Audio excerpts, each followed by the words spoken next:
In 900 BCE, on an artificial plateau in the Gulf Coast lowlands of what is now Mexico, something happened that archaeologists have spent a century trying to explain. The rulers of San Lorenzo, the most powerful city in the Americas, the center of the first great civilization on the continent, took their most sacred monuments and destroyed them. Not invaders or conquerors, the evidence points to the Olmec themselves. Colossal stone heads weighing up to 25 tons, portraits of rulers carved from basalt, quarried 150 kilometers away, were systematically defaced. Eyes gouged, features smashed, then arranged in deliberate lines and buried deep within the ridges of the plateau. Academic analysis of the mutilation pattern is specific. The damage was directed at removing individual identity, not destroying the monuments entirely, erasing the faces. Simultaneously, across a trade network spanning 1,500 kilometers, the most sophisticated economic system operating anywhere in the pre-Columbian Americas, jade objects bearing Olmec iconographic signatures stopped moving. Within a generation, the city was abandoned. La Venta rose to replace it, inheriting every trade route, every alliance, every ritual framework San Lorenzo had spent 5 centuries building. What happened in 900 BCE isn't a mystery of conquest. It's a mystery of deliberate obliteration, a civilization erasing its own rulers from the historical record before walking away. The jade network they left behind kept running for another 1,000 years. Here is what the evidence actually shows. The Olmec city reached its peak between 1200 and 900 BCE. It sat on a naturally elevated plateau that engineers artificially modified on a massive scale. Ridges cut, terraces leveled, a pressurized hydraulic drainage system of stone-lined channels running beneath the surface. Running water in a city operating 3,000 years ago. The power base wasn't military. No fortifications have been found at San Lorenzo. No weapons caches, no defensive walls, no mass grave evidence of organized warfare. The city dominated its region through something more durable than force: control of the most valuable commodity network in Mesoamerica. Jade. All jadeite in Mesoamerica, every piece of it across civilizations, originated from a single geological source, the Motagua River Valley in eastern highland Guatemala. One source of the material that every elite in the Americas used to signal divine authority, political power, and cosmological legitimacy. San Lorenzo sat 800 kilometers from that source. Getting jade from highland Guatemala to the Gulf Coast lowlands required crossing mountains, rivers, and territories belonging to dozens of different communities, none of which had the organizational capacity to move goods at that scale independently. The Olmec built the infrastructure. Not roads in the Roman sense, but a web of elite relationships, rulers exchanging prestige objects, creating mutual obligations, establishing the principle that San Lorenzo's aesthetic and cosmological framework was the one everyone else aligned to.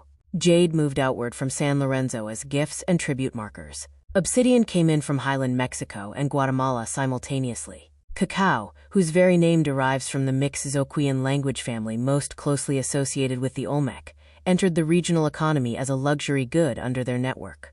Across 1,500 kilometers of Mesoamerica, the material signature of San Lorenzo's trade network appears at elite sites in patterns consistent with deliberate distribution, not random exchange, but controlled flow from a single political center. For 5 centuries, San Lorenzo was the economic and cosmological hub of the ancient Americas. Then they destroyed it themselves. The destruction of San Lorenzo's monuments wasn't random. That's the detail that separates it from conquest.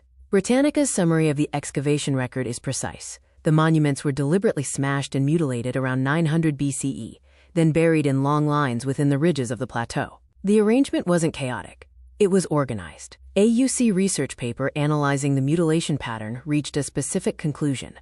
The damage was directed at removing individual identity. Decapitation of figures, dismemberment of sculptures, targeted defacement of facial features on the colossal heads. Not the destruction of objects for their own sake, the erasure of the specific people those objects represented. 10 rulers, 10 portraits, all systematically disfigured and interred. One monument escaped, a colossal head buried deliberately deep within the platform structure, concealed rather than mutilated. The reason one was preserved while others were destroyed has never been explained. A civilization built the America's first empire on jade, obsidian, and a gift economy that ran for 5 centuries. Then they smashed their own rulers' faces and buried them in organized lines. The network kept running. The city didn't. Subscribe. Dead Man's Secrets follows the evidence, not the official version.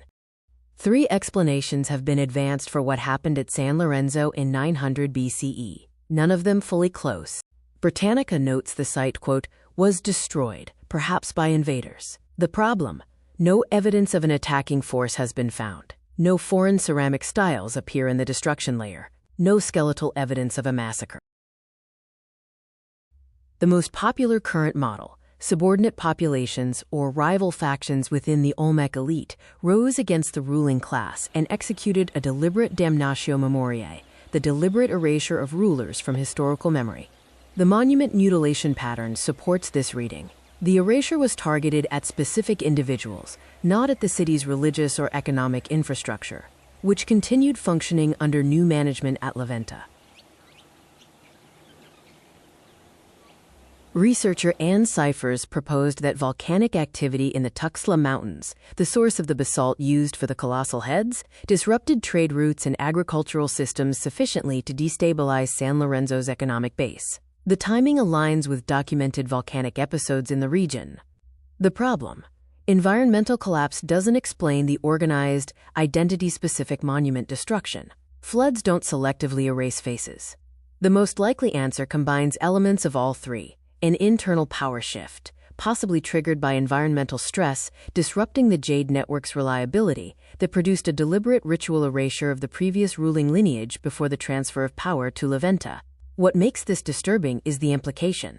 The people who built La Venta weren't strangers. They were Olmec, the same trade network, identical cosmological system, the exact Jade distribution infrastructure, just new faces.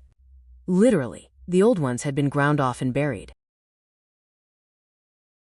La Venta inherited everything. The Jade trade network didn't skip a beat. The same Motagua River Valley source continued supplying prestige objects across the distribution routes. The same 260-day calendar, whose origins a 2023 Science Advances paper traced to Olmec architectural orientations dating to 1100 BCE, continued encoding cosmological time across Mesoamerica.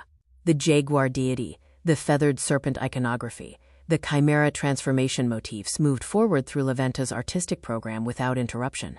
La Venta added new elements: a 30-meter earthen pyramid, one of the earliest monumental structures in the Americas; massive basalt mosaic pavements of jaguar faces, constructed in precise geometry and then immediately buried, built specifically to be hidden, their purpose apparently fulfilled by the act of creation rather than display. And the Jade network kept expanding. Maya communities in highland Guatemala and the Yucatan began absorbing the Olmec cosmological framework through exactly the same elite gift exchange mechanism San Lorenzo had pioneered. The Olmecs ran the first continent-scale trade empire in American history for 5 centuries. Jade, from a single geological source in Guatemala, moved 800 kilometers to the Gulf Coast and back out across 1,500 kilometers of Allied territory, through a gift economy that created political obligations no army could have enforced. In 900 BCE, someone, almost certainly internal, systematically mutilated every colossal portrait of every ruler, arranged the remains in organized burial lines, and handed the entire network to La Venta. The network ran for another 5 centuries. The Maya inherited it. So did the Aztec. The 260-day calendar those rulers used to mark cosmological time is still used by indigenous Maya communities today. The faces are gone. The system they built is still operating. That's not the story of a civilization that was destroyed. That's the story of a civilization that was deliberately rewritten by the people who knew it best, from the inside, with precise tools and a clear intention. The Jade kept moving. The names were buried with the stones. Drop a comment. The internal revolution model fits the physical evidence better than invasion, but the one monument that was concealed rather than mutilated is the detail nobody's explained. Why save one? Next week on Dead Man's Secrets, the 260-day calendar. No astronomical basis. No clear origin. 3,000 years of unbroken use across a dozen civilizations that never coordinated its adoption. Here's what it actually encodes, and why the people who built it may have understood something about time that we're only beginning to reconstruct. Subscribe. I'll see you there.